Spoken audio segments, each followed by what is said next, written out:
Long time no see, everybody. It's been a while. I believe my last broadcast was sometime around May. I can't tell you how much it feels. It's good to be back, and we got a lot of catching up to do, to say the least. I just want to say, first of all, it's been I've had a lot of things happen in my family's life that caused me to have to be away for a few months. Some of them, by my standards, pretty rough, but we got to pick up the pieces and go on. And now it's ready to start. I can't tell you how much in my mind that I've missed doing this, but I'm back now to do it and hopefully make everybody happy. What I thought I'd start with, we got a couple of new cylinder heads we're going to be reviewing and we're going to be going over. This is the EngineQUEST 197cc small block Chevrolet cylinder head. And this thing's getting a stage 4 port job. It's for a gentleman, I believe, out of Mississippi. And it's putting them on a tuned port motor. We're going to be doing the cylinder head and the intake manifold. And I can't tell you how impressed I was with this head. It's a considerable improvement over anything Pro Comp's got. Whether or not it's got the structural integrity of the Pro Max head, I can't tell. I'd have to have one of these heads to saw it up and cut it into sections. So my review is going to be strictly from the port and flow aspect of it, as I will not be able to report on the integrity of the head, seats, guides, and stuff like that without having a working knowledge of it. I am going to attempt to contact Engine Tech to see if they'd send me one of these heads like the great guys at Pro Max did, so we can saw them up and do an evaluation of it and see what they got. But more times than not, they do not want to do that. And my belief is, if you ain't got nothing to hide, then why would you not mind us sawing one of them and cutting one of them up if it's to show people how good your head is? That remains to be seen. So let's take a look at the ports and what we got inside it a little bit closer view here. Well, right off the bat, one of the things that caught my eye is the bowl work on it. It does seem pretty streamlined. We do have excess. One of the things that I do like is the way they got the back shape of the bowl. While they tried to form a little bit of a tail, I do modify that. I don't believe in tails. There's not a lot of overhang in the guides. But one thing I will say is we've got a situation here that I run into sometimes with the Pro Comps where we've got, I'll try to let you see, cast iron seat protruding past the aluminum.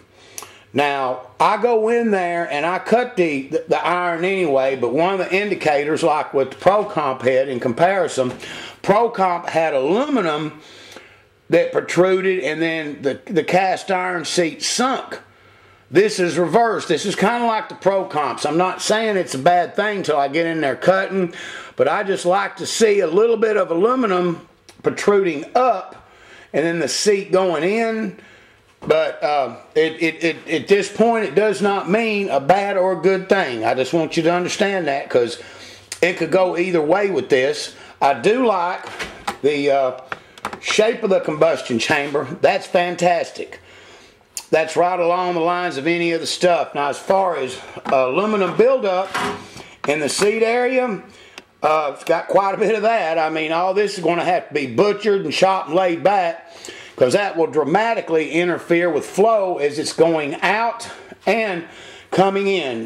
Once again, the camera don't really do justice to it. It's a considerable, I'd say probably 80 to 100 thousandths of goop that's hanging past the seat. That's why I tell people all the time, and I don't mean to sound like a recorder, never buy a set of these heads and bolt them on right out of the box.